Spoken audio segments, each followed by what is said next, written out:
Menga o'xshab oyog'inglar chang bo'lib yurmaydi. Asfaltdan borib, asfaltdan kelasizlar. Maktabga, detsadga yaqin joyda joylashgan. Assalomu alaykum aziz do'stlar. Sizlar nazaringizda bugun Razaq shahrida Chinor ko'chasida joylashgan sotilayotgan turgan uyimizni obzorini qilib beramiz. Qani ketdik.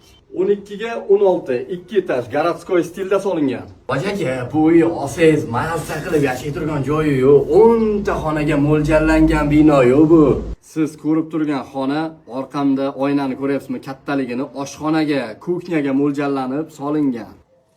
Mehmon kelsa qayerga joylashni bilmay qolasiz-ku.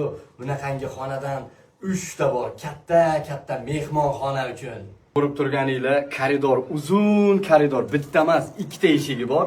Orqa tomondan pajarniy vxod qilib solingan.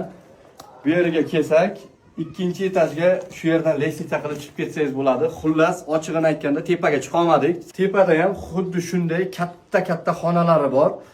Bu yoqda birinchi, ikkinchi etajga dushovoyga rashitinday qilib, polniy fortichkalari bilan qo'yilgan.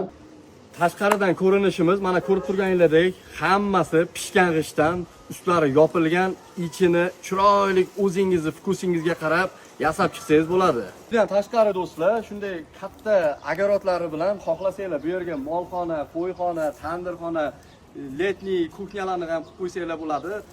Qayerdan kiramiz desanglar, orqamda turgan teraklar salgina to'sib qoldi, lekin bu yer ham juda katta.